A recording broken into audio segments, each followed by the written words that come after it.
하나님 말씀 고린도후서 8장 9절 한 절 말씀 읽어드리겠습니다. 우리 주 예수 그리스도의 은혜를 너희가 알거니와 부유하신 자로서 너희를 위하여 가난하게 되심은 그의 가난함을 인하여 너희로 부욕해 하려 하심이니라. 아멘. 그러고 보니 가정의 달입니다. 오늘은 어린이 주일, 또 다음 주일은 어버이 주일, 그렇게 정해서 지키는 그런 교회들도 있는 것 같습니다. 가정의 달인데 우리 교회에 속해 있는 모든 사랑하는 성도들의 가정이 정말 기쁨이 넘치고 행복이 넘치고 또 하나님의 은혜와 축복이 충만한 그런 가정들이 되시기를 주님의 이름으로 축원합니다.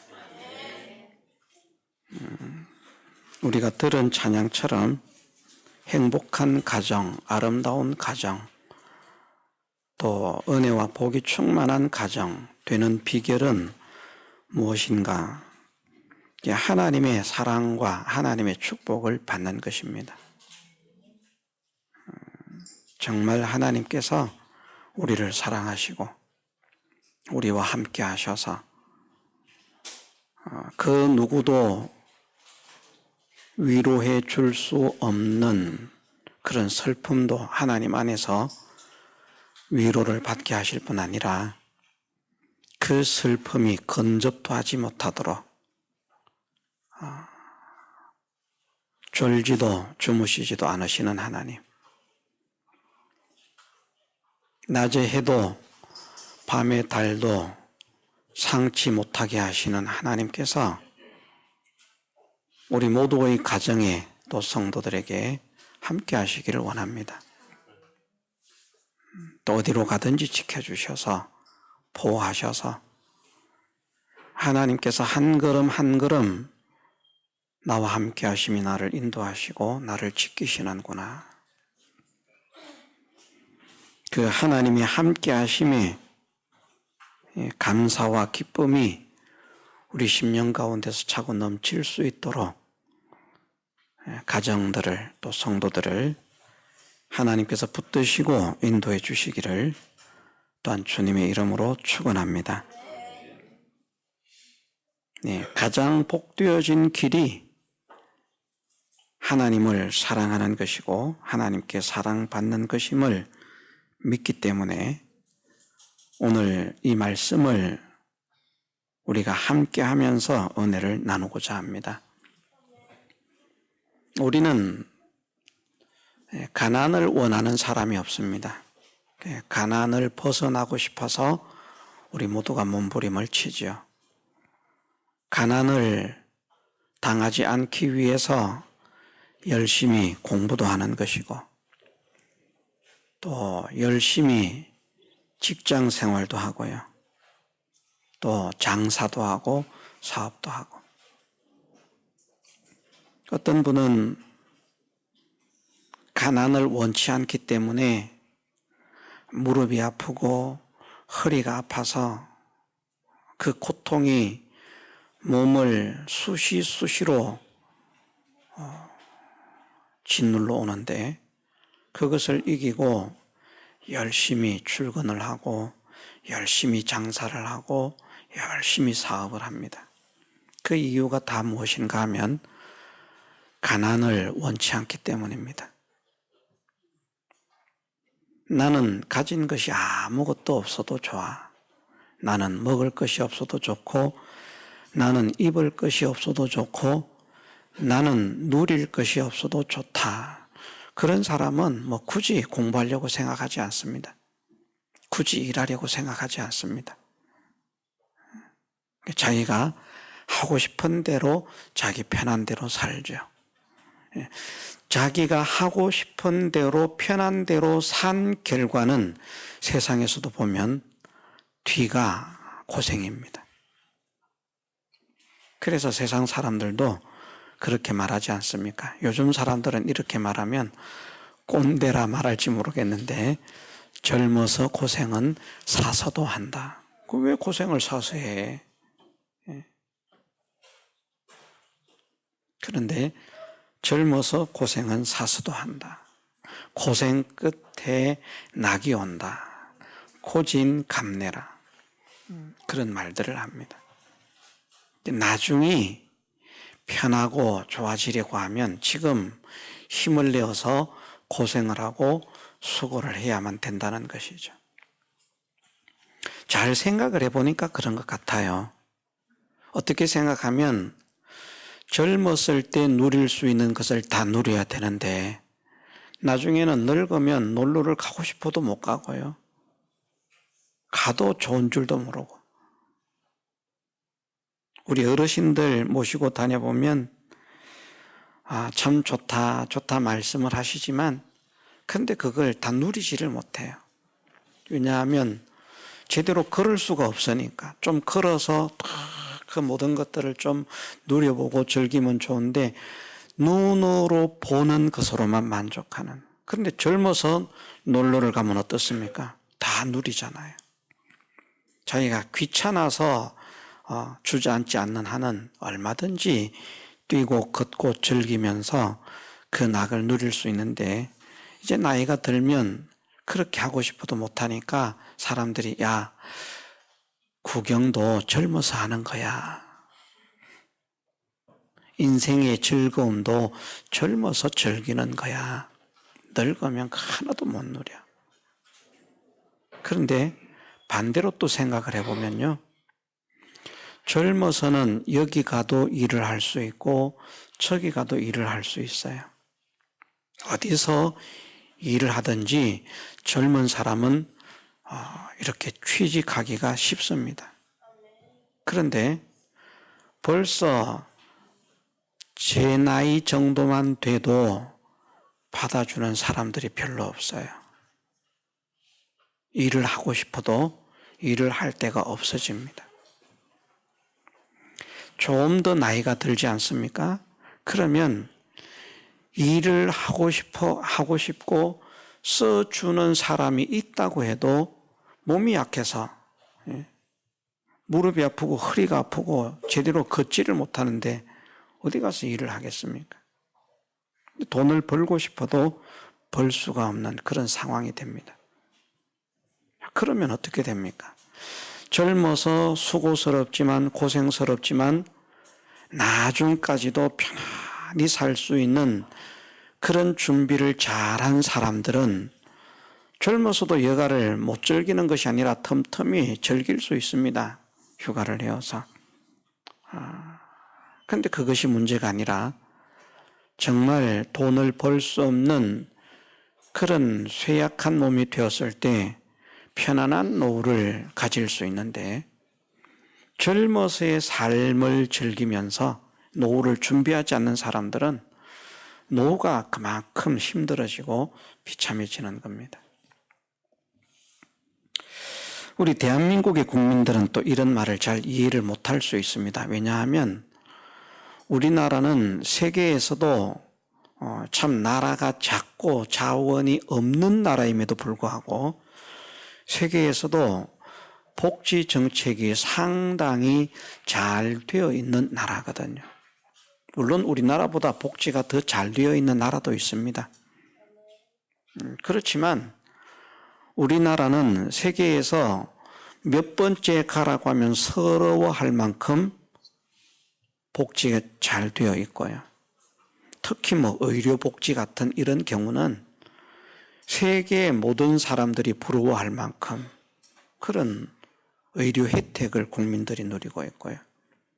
또 이제 연세가 적당한 그런 때가 되면 이제 노후 보장을 위해서 노후 자금을 주고 이런 나라들이 많지 않습니다.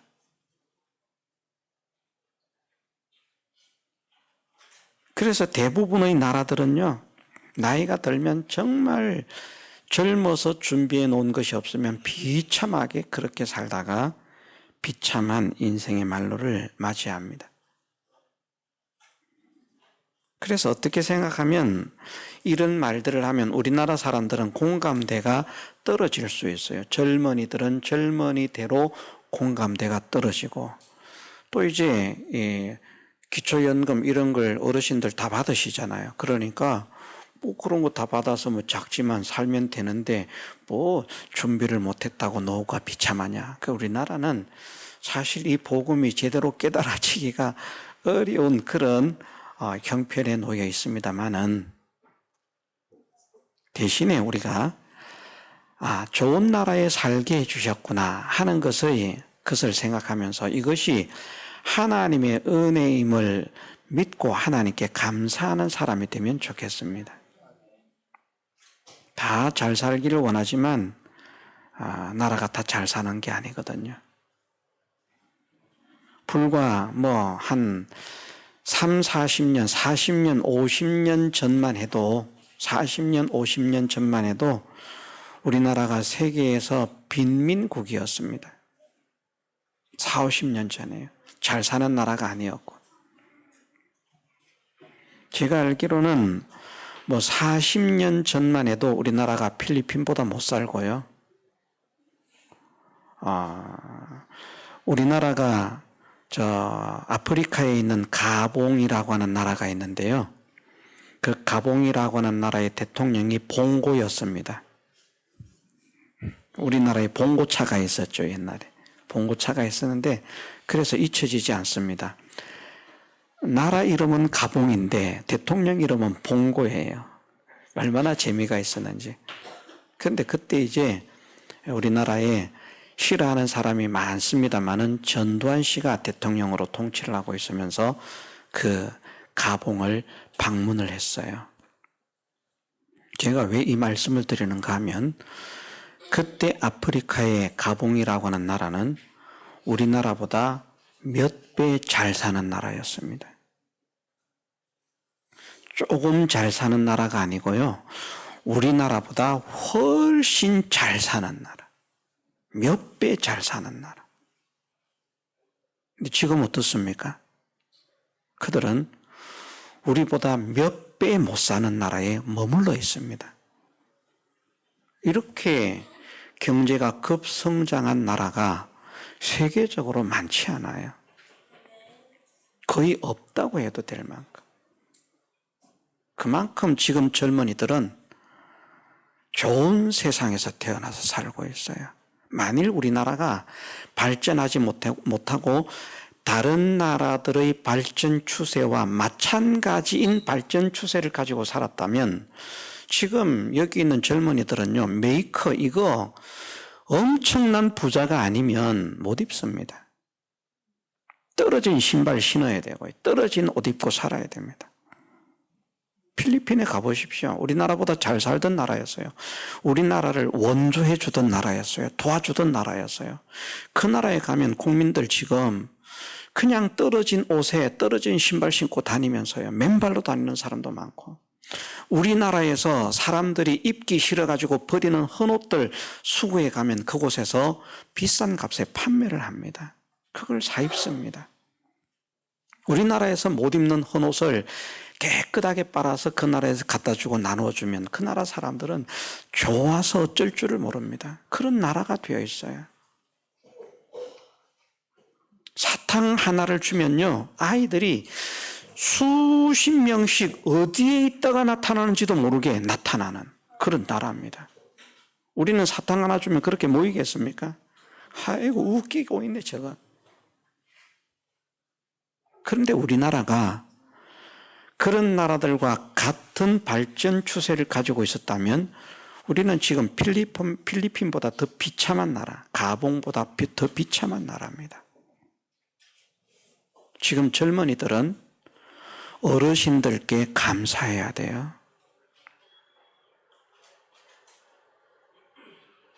저 어르신들이 이 나라를 살기 좋은 나라로 만드는 걸음이 되었고 원동력이 되었고 그런 일을 하신 분들입니다.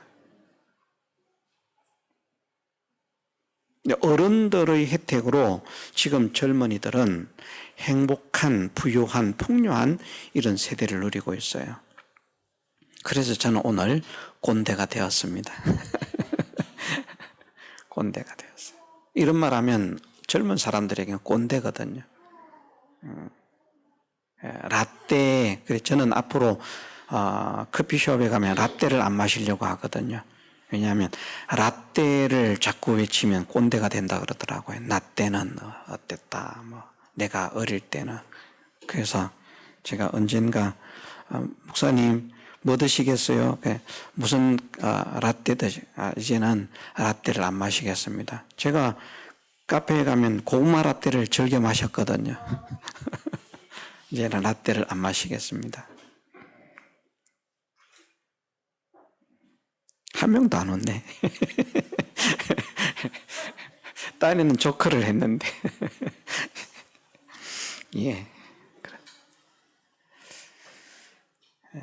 다시 원론으로 돌아오면 사람은 누구나 부유해지고 싶어 합니다. 잘 살고 싶습니다. 성공하고 싶습니다. 행복하고 싶습니다. 불행하고 싶은 사람이 아무도 없습니다. 성공하고 싶지 않은 사람이 아무도 없습니다. 가난하고 싶은 사람이 아무도 없습니다. 그런데 많은 사람들은 가난을 벗어나기 어렵고, 많은 사람들은 성공을 하기가 어렵고, 많은 사람들은 행복을 누리기가 어렵습니다. 그럼에도 불구하고 모든 사람들은 더 나은 삶을 꿈꾸면서 허리끈을 졸라매고 열심히 일을 하고 있는 겁니다. 무엇을 위해서요?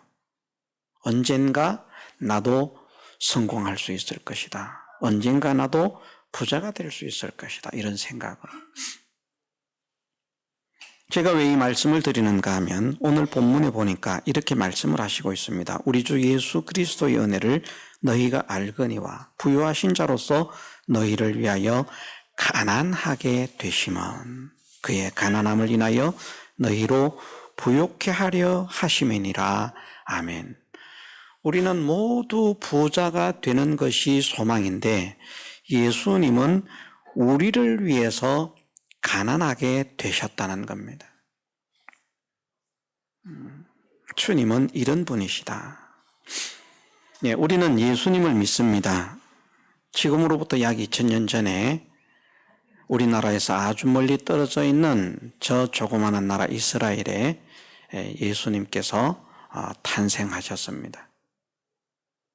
사람들이 보기에는 그냥 사람의 아들로 태어나셨지만 성경에서는 성령의 능력으로 동정녀 마리아에게서 출생하셨다. 그렇게 말씀을 하십니다. 남자와 정을 통하지 않은 그냥 여인의 난자로만 출생되어진 분이 예수님이라는 말씀입니다. 그게 어떻게 가능하냐 사람들은 말하겠지만 하나님은 없는 가운데서 만물을 창조하신 분이고요. 흙으로 사람을 만드신 분이기 때문에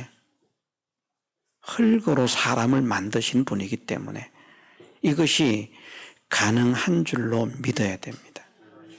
지금도 하나님은 돌들로도 아브라함의 자손을 만드실 수 있는 하나님이십니다. 그러니 정자가 없이 여인의 난자로만 그것이 이렇게 어떻게 돼서 생명이 이런 생명체가 사람이 출생이 되어졌다. 그러면 사람들은 안 믿는 사람들은 그 헛소리 하지 마라. 어떻게 그런 일이 가능하냐? 처녀가 어떻게 애를 낳았냐? 분명히 사람들이 알지 못하는 사이에 이렇고 저런 그런 일이 있었기 때문에 그런 것이다. 그런데 하나님의 능력은 그렇지 않습니다. 이것을 믿으십시다. 흙으로도 사람을 만드실 수 있는 하나님이시고요. 돌멩이로도 사람을 만드실 수 있는 능력을 가지신 하나님이시다. 그러니 난자를 가지고 사람을 만드는 것이 얼마나 쉽겠습니까? 사람은 세포 하나도 못 만들지 않습니까? 과학이 이렇게 발전했지만 의학이 이렇게 발전하고 과학이 이렇게 발전했음에도 사람은 사람의 세포 하나를 만들어내지 못하는, 머리카락 하나를 만들어내지 못하는 그런 사람인데, 하나님은 이 모든 것을 만드신 창조주시라. 그 창조주 하나님께서 우리를 죄에서 구원하시기 위해서 당신의 아들을 세상에 보내셨는데, 그분이 바로 마리아를 통해서 출생되어진 예수님이라는 말씀입니다. 그런데 이 예수님은 우리를 구원하기 위해서 오신 분이기 때문에, 우리가 져야 할 죄의 짐을 당신이 다 담당을 하셔야 되거든요.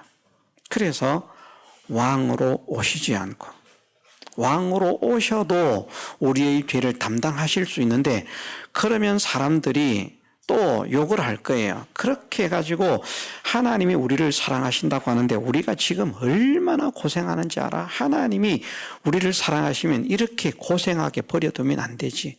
이렇게 고통을 당하게 버려두면 안 되지. 왜 하나님이 사랑하신다고 하면서 선악과를 먹게 만들어가지고 죽게 만들고 병들게 만들고 고통을 당하게 만들었냐고. 나는 하나님의 사랑을 못 믿겠다. 사람들은 그렇게 말합니다. 그러니 왕으로 와가지고 뻔듯하게 살면서 너희를 구원한다. 그러면 그 시대 많은 사람들이 따르고 믿었을지 모르겠는데, 그 중에는 어떤 사람들이 말하기를 나를 향한 하나님의 사랑을 믿을 수가 없다. 예수님이 나를 향한 하나님의 사랑이라고 말하는데 믿을 수가 없다. 이렇게 말할 수 있습니다. 그런 말을 건절시키기 위해서 그런 것은 아니고요. 우리가 어쨌든 죄 때문에 죽게 되었고, 죄 때문에 고통을 당하게 되었고, 죄 때문에 병들게 되었잖아요. 그 죄 때문에 당하는 고통을 주님이 다 치유하시기 위해서, 그냥 말로만 아프겠구나 이런 것이 아니라, 야, 너희의 아픔이 이만큼 아프구나 하는 것을 몸소 체험하시기 위해서, 그래서 인간의 몸을 입고 이 땅에 오셨다는 것입니다. 우리를 치유하시기 위해서, 우리의 고통을 치유하시고, 우리의 가난을 치유하시고, 우리의 절망스러움을 치유하시고, 우리의 병을 치유하시고, 그래서 예수님은 그 몸에도 우리의 병을 짊어지셨어요. 건강한 몸이 아니었습니다. 그것을 내색을 안 하고 표현을 안 해서 그렇죠. 우리는 조금 아프면 아파요 하지만 주님은 우리가 상상도 할 수 없는 그 질고를 그 몸에 짊어지셨다라고 말씀을 하십니다.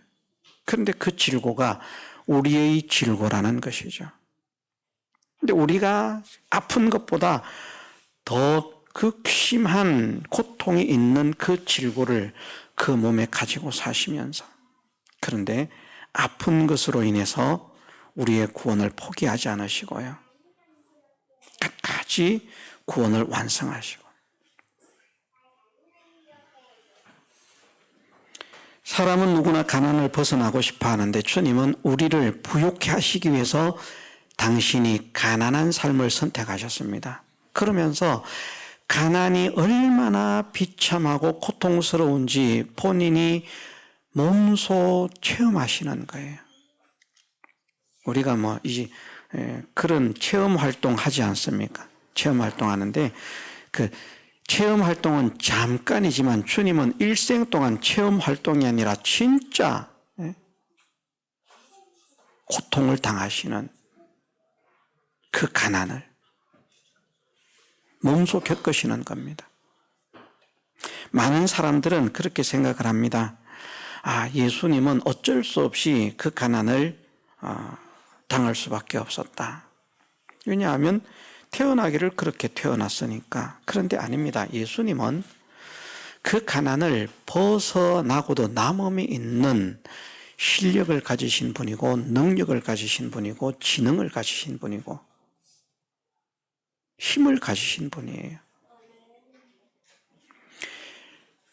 빈민가에서 태어나고 식민지하에서 태어났어도요, 세계를 지배할 수 있는 힘을 가지신 분이 주님이십니다. 주님이 세계를 통치하려고 하면 세계를 정복할 수 있는 그런 능력을 가지신 분이에요. 주님이 가난을 벗어나려고 하면 얼마든지 벗어날 수 있는 실력을 가지신 분입니다. 요한복음에 보면 최초의 이적이 나오는데 가나의 혼인잔치에서 물로 포도주를 만드신 그 이적이 나옵니다. 혼인잔치집에 포도주가 다 떨어졌습니다.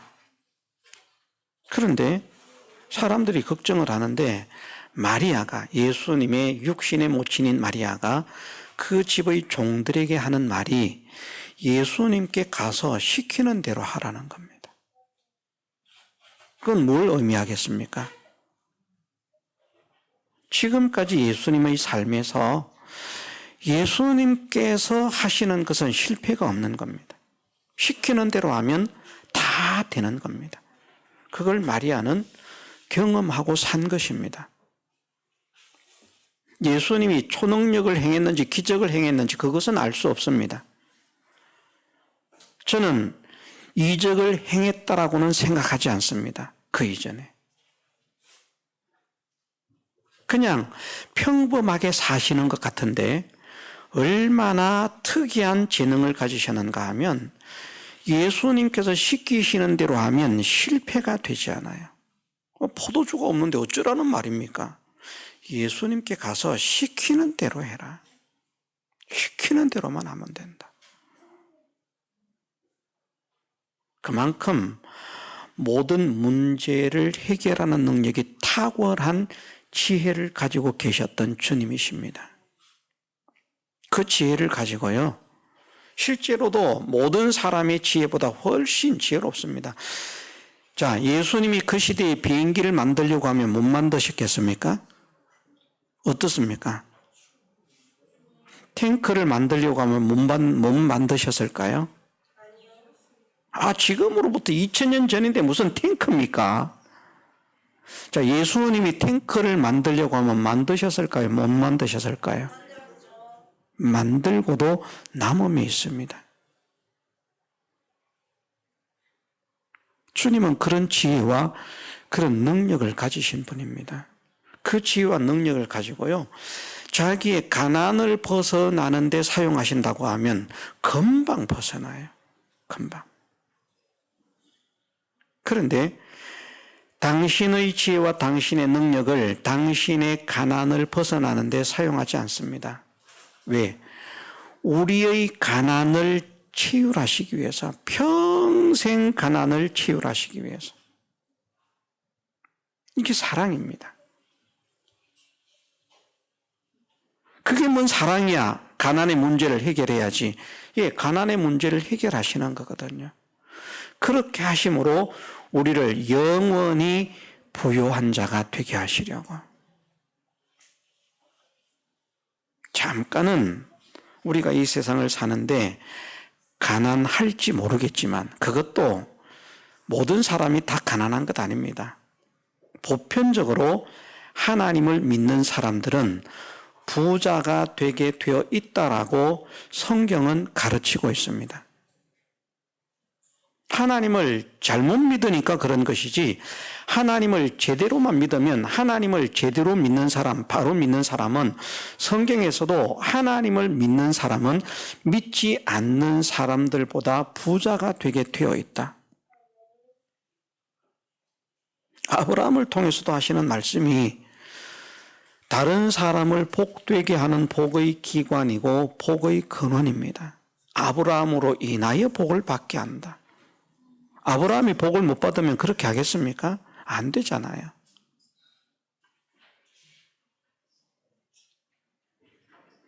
이삭에게는 하나님께서 그의 농사에서 100배를 추수하는 복을 허락하셨습니다. 옆에 사람들이 다 시기를 하고 질투를 하는 거예요. 저 인간 어떻게 저렇게 잘 되지? 그런데 이삭이 잘 된 것, 복을 받은 것은 무엇 가지고 복을 받은 것입니까? 믿음 가지고요. 성경을 통해서 보여주시는 약속이 그것입니다. 신명기 28장에서는 그래서 그렇게 말씀하십니다.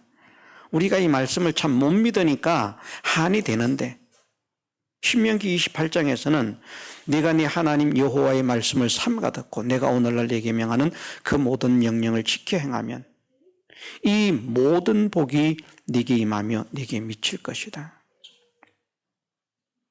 손으로 하는 모든 것이 복되어지고 너와 네 가족, 네 자녀, 내 몸의 소생, 내 육축의 새끼까지도 복되어지고, 들에서 하는 일이 복되어지고 집에서 하는 일이 복되어지고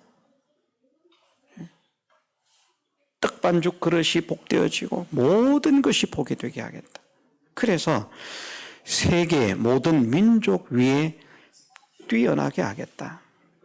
구워줄지라도 꼬이지 않게 하겠다. 머리가 되고 꼬리가 되지 않게 하겠다. 공부를 하는 학생들도요, 하나님을 제대로 믿으면 수석할 수 있다니까요. 제대로 믿으면. 제대로 못 믿으니까 수석을 못 합니다. 한번 제대로 믿어보십시오.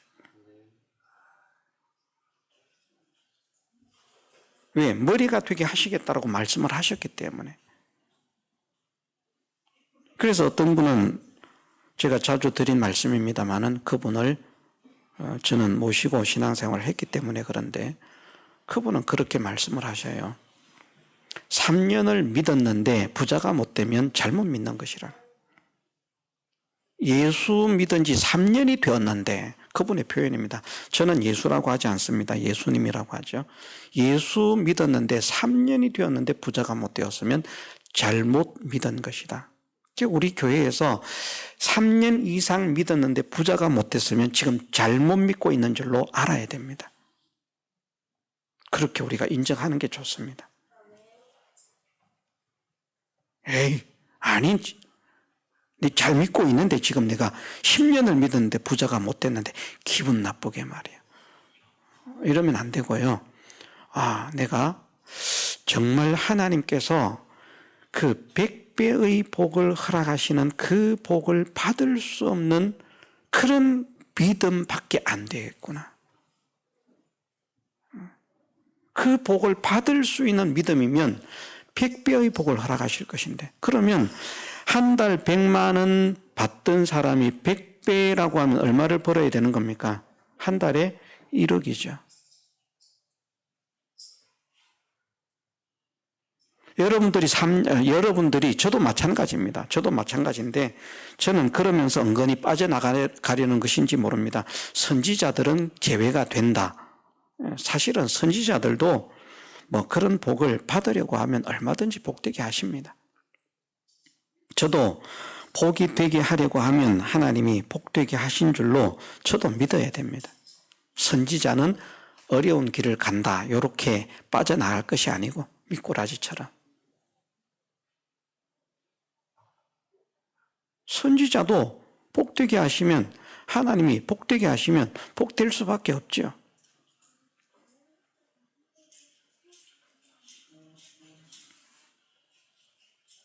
예수님께서 가난을 체험하셨기 때문에 가난한 자의 고통을 아십니다. 가난한 자의 비애를 아십니다. 가난한 자의 절망을 아십니다. 그래서 믿음의 사람들을 가난 속에 버려두지 않겠다는 것입니다. 영원한 하나님 나라에서의 부요만을 말씀하시는 것이 아니고, 말씀하셨잖아요. 나와 및 복음을 위해서 그렇게 산 사람들을 주님이 어떻게 하신다고 했습니까? 영생이라고 하는 것은 당연하고요. 금세에 있어 100배를 받지 못할 자가 없느니라. 자, 우리가 심각하게 생각해 봐야 할 말씀입니다.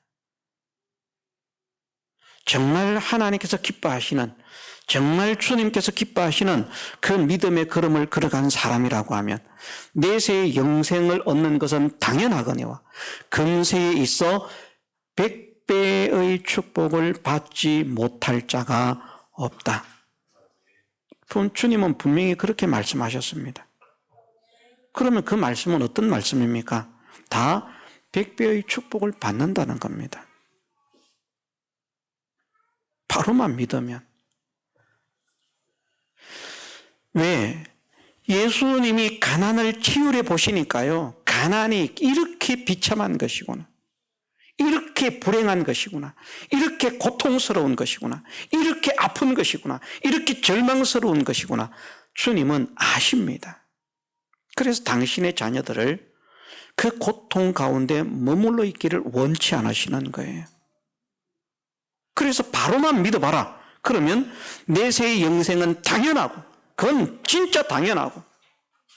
그런데 너희가 내세의 영생만 바라보면서 살 것이 아니다.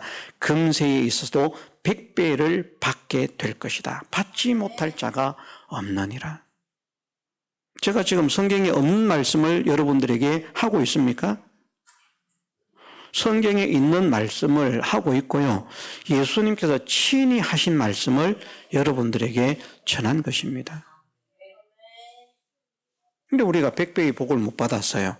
그럼 우리가 무엇이 문제입니까? 예수님이 거짓말을 하고 있는 것일까요? 아니면 우리의 믿음이 문제일까요? 우리의 믿음이 문제죠. 그 복을 받을 수 있는 그 믿음이 되지를 못해서. 그래서 이런 상태에 있는 것이지, 그 복을 허락하실 수 있는 그 믿음을 가지면 여러분들 내년에 100배의 부자가 될 줄 믿습니다. 왜? 이삭은 농사에서 거의 100배를 얻었다고 하셨으니까. 그게 쌀 하나 심어가지고 쌀 100알 얻었다는 말 아닙니다. 쌀 하나를 심어서 쌀 100알을 얻으면 그건 흉년 중에 흉년입니다, 여러분들. 여러분들이 이거 이해하실지 몰라도요. 옥수수 하나를 심어가지고 옥수수 100알짜리 달린 거 따면요, 그 흉년입니다. 옥수수 한 통에 100알밖에 안 달려 있습니까?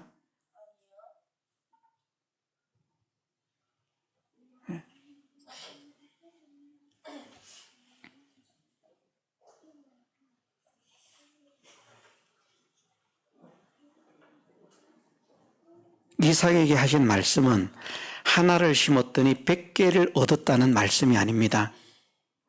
다른 사람들이 얻은 수익의 100배를 얻었다는 말씀입니다. 그게 어떻게 가능하냐? 하나님은 가능하십니다. 우리가 이것을 믿으십시다. 어쨌든 주님은 우리의 불행의 문제를 해결하시기 위해서 이 땅에 오셨고요. 우리 고통의 문제를 해결하시기 위해서 이 땅에 오셨고요. 우리 절망의 문제를 해결하기 위해서 이 땅에 오셨고요. 우리 비참의 문제를 해결하시기 위해서 이 땅에 오셨다는 사실을 믿으십시다. 왜 그가 가난하게 되셨는가? 그의 가난함을 인하여 너희로 부유케 하려 하심이라. 시간 관계상 이 말씀을 다 읽지 못합니다만은 앞뒤 말씀을 읽으면 이 부요가 하늘의 부요만을 말씀하는 것이 아닙니다. 이 땅에서 너희로 반드시 부요케 하신다는 말씀들을 이어서 보면, 전후 문맥을 보면 알 수 있습니다. 믿음의 사람으로 하여금 세상에서 비참하게 살게 하지 않겠다는 겁니다. 왜? 그렇게 하면 하나님의 영광이 되지 않기 때문에, 하나님의 이름에 욕이 돌아가기 때문에. 그래서 우리가 가난하게 사는 사람들은 막 회개를 해야 됩니다. 내가 가난함으로 인해서 하나님의 영광을 드러내지 못하고 하나님께 욕을 돌리고 있습니다.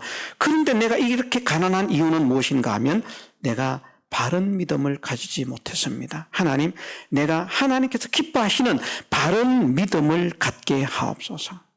바른 믿음을. 하나님께서 기뻐하시는 바른 믿음을 갖게 하옵소서. 내가 믿을 만큼 믿고 있는데 힘쓸 만큼 힘쓰고 있는 데가 아니라 하나님께서 나에게 원하시는 바른 믿음을 찾게 하시고 바른 믿음을 갖게 하옵소서. 그래서 그 자리에 세워지면요, 하나님은 우리를 부유케 하시는 그 작업을 시작하신다는 겁니다. 절망에서 희망으로 바뀌어지게 하시는 그 작업을 시작하신다는 겁니다. 고통에서 평안으로 바뀌어지게 하는 그 작업을 시작하신다는 말씀입니다. 5월 가정의 달을 맞아서 우리 동광교회에 속해 있는 모든 사랑하는 성도들의 가정에 이런 하나님의 은혜의 역사, 축복의 역사가 일어나시기를 주님의 이름으로 축원합니다. 다 같이 통성으로 기도드리겠습니다.